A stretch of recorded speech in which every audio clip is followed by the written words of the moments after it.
In Pokemon, there are a wide variety of powerful gym leaders, from the lovesick Brock to the literal mafia boss Giovanni, and former Team Rocket members. Okay. The point is, I want to see how truly powerful each individual gym leader is, up to Generation 5. Now, I could just do another Nuzlocke but only catch the Pokemon they have on their team, but that would be way too easy.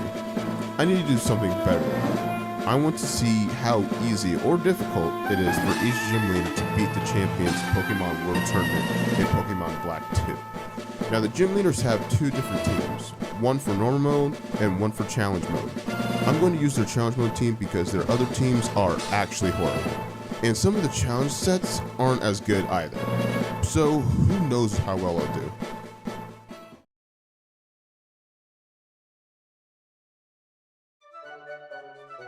First up was Brock. His team consists of Onix, Golem, Kabutops, Tyranitar, Aerodactyl, and Rhyperior. In the first round, I had to fight Alder. In every fight in the PWT, the trainers always start off with their partner Pokemon, so I had to do the same. I started off by using Rock Slide on everyone, only hitting Volcarona. Chandelure goes for Energy Ball on Onix, but lives because of Dirty. Unfortunately, Crocodile takes Aerodactyl down with Stone Edge, but we get the revenge KO. After getting some damage with Earthquake, Chandelure takes out Onix with another Energy Ball. I fortunately took out Crocodile with a Waterfall. Tyranitar, on the other hand, doesn't survive a superpower from Braviary even with a Chople Berry. The only way I saw myself winning this fight was to use Earthquake with Golem, which will unfortunately hit Kabutops, but he does have a Focus Sash. With Sturdy, I survive an Energy Ball, and next turn I take out both Chandelure and Braviary with a Rock Slide. Conkeldurr finishes Kabutops off with Hammer-On. Two Pokemon left on each side, until Conkeldurr takes out Golem with a Mach Punch. I go for Mega Horn on Rayuniclus, and it immediately takes it out, leaving only one Pokemon each. However, that Hammer-On from earlier made Conkeldurr slower, so I was able to win with Earthquake. Very close match. Next up was Red, and immediately I thought I was going to lose, but I actually came out on top with 3 of my Pokemon left. Last was Steven. I don't want to go too in-depth in this battle either since it was pretty long, but there were definitely some strategic plays I had to make, like switching out Aerodactyl into Rhyperior. Switching in triple battles can almost always seal your fate to lose, but not this case, since it was probably the best option since it won me the battle in the end.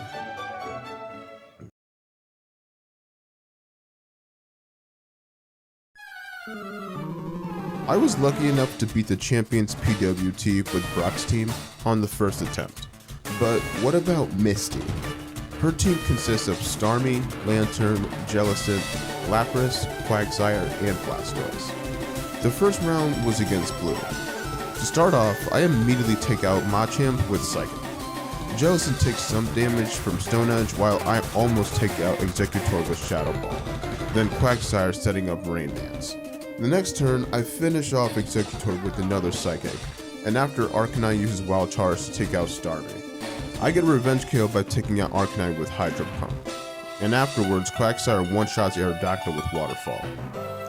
His last 2 Pokemon are Alakazam and Gyarados. Thanks to my Sagberry, I was able to outspeed Alakazam and take it down to its Focus Sash with Hydro Pump before it took out Blastoise. Gyarados does some damage to Quagsire while Lantern takes out Alakazam. At this point, there isn't anything Gyarados can do except for actually getting hit by sheer cold, winning us the first round. The next round was against Wallace, which means water types versus water types. However, this was another long one, but it all came down to Quagsire.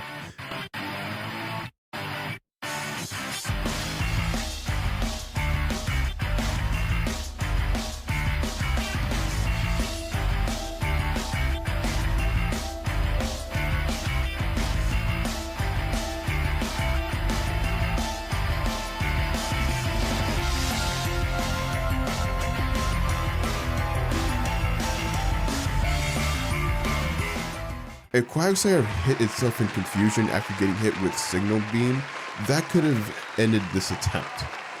For the final round, we had to fight Red again. I tried getting as much damage as I can onto his Pokemon while definitely trying to put Snorlax to sleep since it has Seed Bomb. I do get the yawn up, but Quagsire does go down. The next turn, Starmie takes down Charizard with Psychic while Red's Lapras almost takes me out with a Thunderbolt. I get some damage off with Blizzard with my Lapras as Snorlax gets put to sleep, which was crucial. I realized I needed to get some chip damage against the Lapras, so I used Will-O-Wisp on it.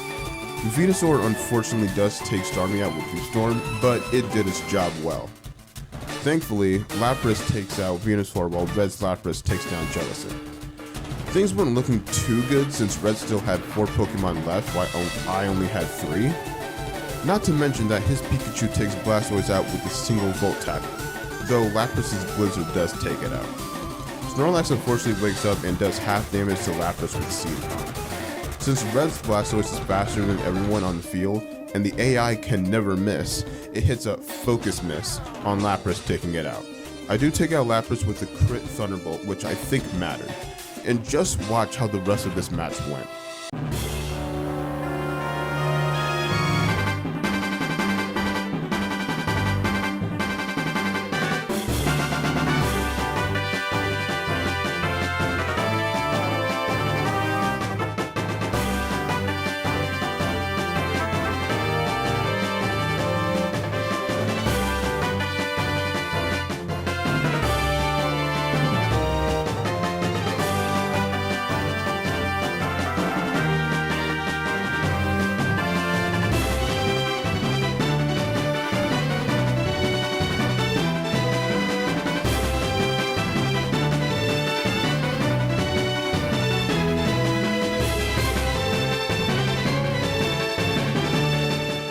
Keep in mind that Red Snorlax had a Quick Claw, so if it got that proc, I could have lost.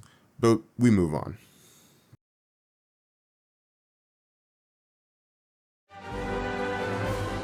So far, it's been pretty easy, but using Surge's team next would seem to be the first challenging part of this run. I mean, just take a look at his Jolteon set. It has Iron Tail of all moves. Why? Regardless, my first round with this team was against Wallace. Should be easy, right, since electric beats water? Well, not with Swampert there. Thankfully his Swampert has Earth Power instead of Earthquake. It really came down to the wire with Jolteon being able to take out Starmie with a single Volt Switch, and one Blizzard finishing off Swampert. My next opponent was Cynthia, and immediately I thought to myself, I'm gonna lose. And it's gonna be Garchomp's fault. Well...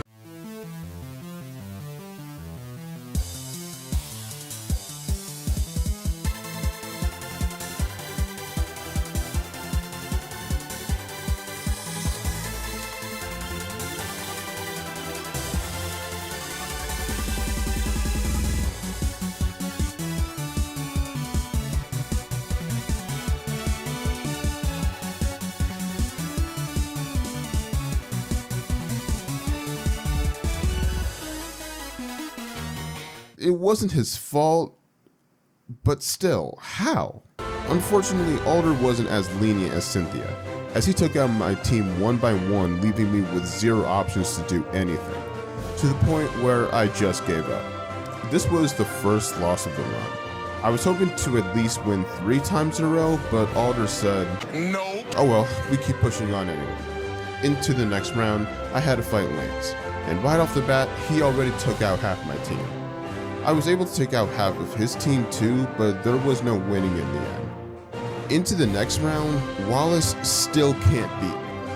I get my revenge on Alder, and Cynthia gets her revenge on me. At the very least, I'm mostly getting into the final round. Wallace stood no chance once again in the next attempt, but Red stopped me from going any further, and I'll admit, I didn't strategize that battle well enough. But this time, I really put my thinking cap on, making it through both blue and then red to fight Lance, and I'd like to say that I played this very well. I start up by using Fake Out with Raichu, since Haxorus has a Choice Scarf. I then go for Electro Ball on Dragonite to break his Focus Sash, so Electivire can take it out with Ice Punch. Kingdra does get some damage on Electivire with Ice Beam. He does bring in Salamence with Intimidate, but it's not a big problem. Next turn, I paralyze Kingdra with Thunder Wave, while the stupid AI goes for Outrage instead of Earthquake to take down Raichu. If Outrage had attacked Electivire instead, I still could have lost. Because that didn't happen, I was able to take out Salamence with another single Ice Punch. Now I still wasn't out of the woods because Outrage from Haxorus could still attack Electivire. I just had to hope it would attack Magnezone, which it did. This whole attempt stayed alive because Electivire stayed alive. Flygon goes down to Ice Punch, leaving Lance with half his team left, which does boost his speed due to his motor drive ability, but Kingdra had enough and finally takes out Electivire. But at that point, it's done its job. Now that Haxorus is done using Outrage, it has the possibility of going for Earthquake again. And thanks to Electrode getting some damage off onto Hydreigon with Signal Beam, I took out the rest of his team with Blizzard. This was very satisfying to watch in the end, and I'm glad it didn't take me that long to eventually win with this team. However, I unfortunately can't say that for the next team.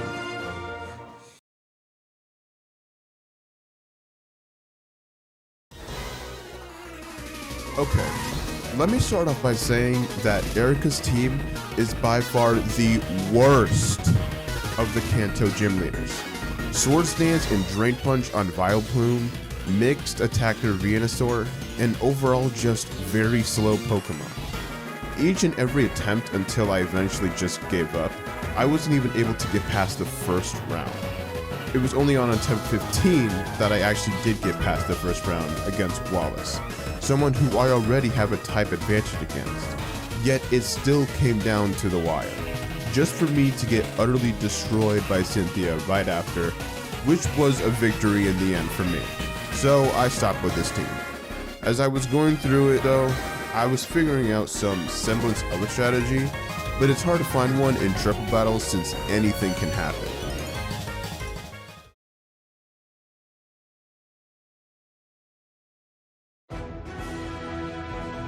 I hate to say it, but I wasn't able to do it with Janine's team as well. While her Pokemon were way faster and better overall than Erica's, she just couldn't quite cut it, and I didn't want to continue with this forever. Being defeated by Wallace, Blue, Red, Cynthia, and Lance in the first round on the first 4 attempts. It was all this point that I had found a strategy. Now, as I mentioned before, not all strategies are surefire, especially this one. It revolved around Crobat and Hypnosis. Since Crobat is so fast, it usually outspeeds every Pokemon on the field. However, Hypnosis only has 60% accuracy, so I can only win if Hypnosis doesn't miss. It worked very well with Blue this time around, but I played kinda bad in the next round. Final attempt. I start off on this round by putting Snorlax to sleep. I get damage on Venusaur with Ice Beam, but not doing enough to get over half, and Venomoth easily takes out Pikachu. Red's Venusaur puts me to sleep with Sleep Powder, but Tentacruel has a Chesto Berry. Once Red brought out Charizard, I knew immediately had to be put to sleep.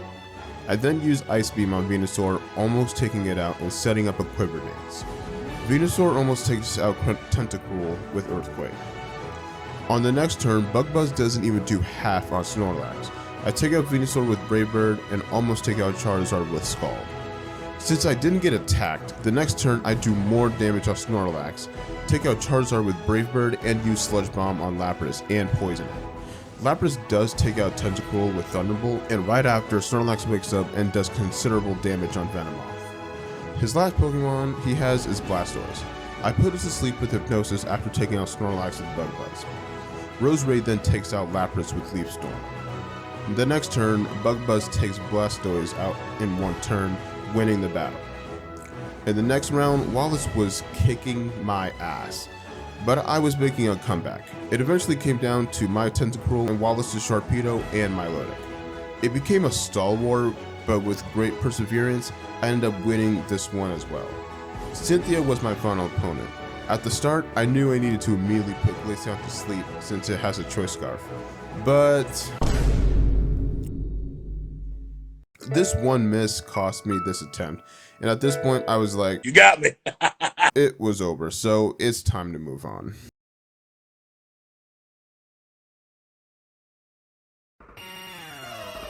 Going into it with Sabrina's team, I actually felt pretty confident that this was possible.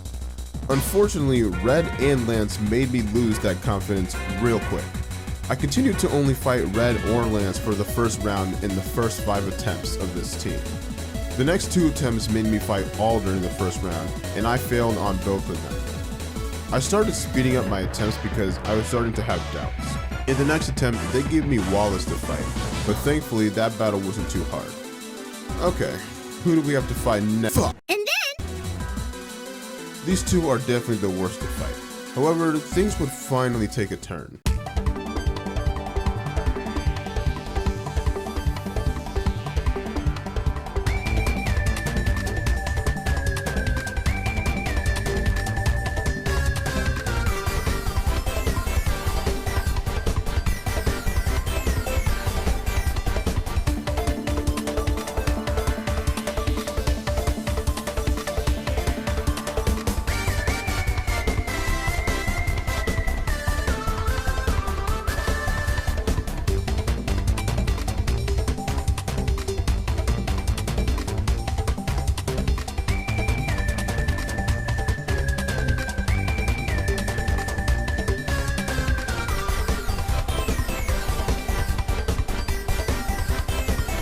I didn't even realize until after I won that I defeated both Red and Lance, so I got my redemption.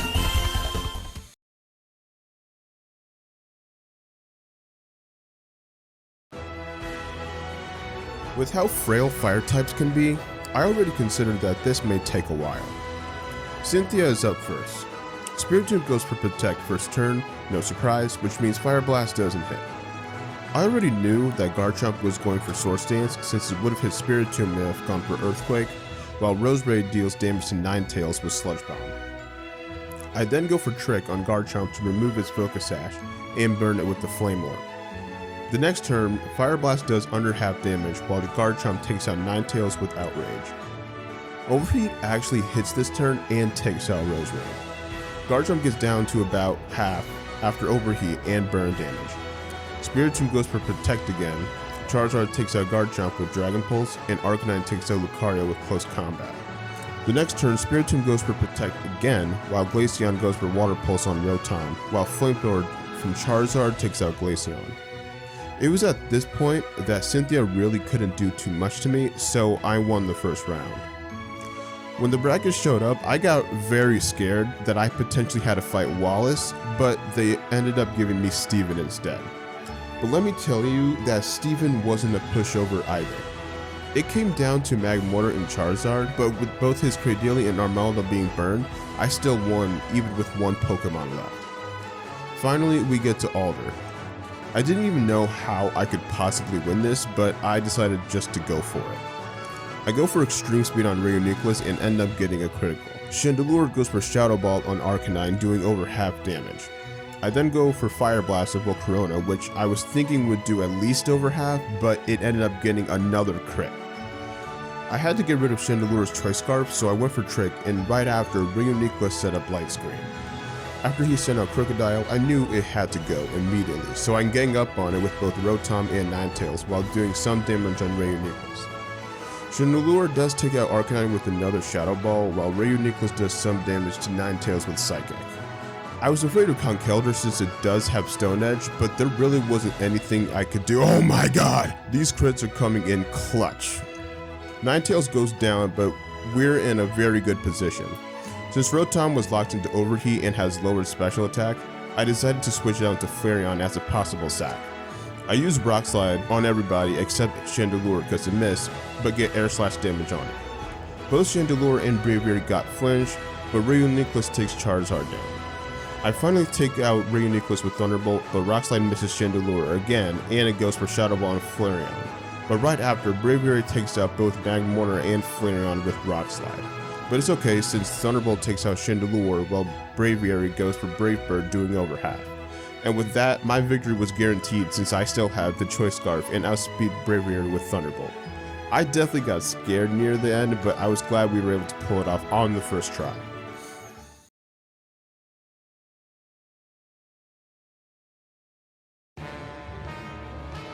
Alright, this is it. The final trainer, Giovanni. With his team, I was asking myself, can I beat this on the first try as well? Of course not, I got washed by red. Literally. But here's what happened on the second attempt.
I had a lot of fun doing this challenge. I think it's very unique in its own way to see how capable these gym leaders and their teams can be. And I plan on doing this with the other region gym leaders as well. But if there's anything I learned from this, is that these two suck. Drain Punch Vileplume.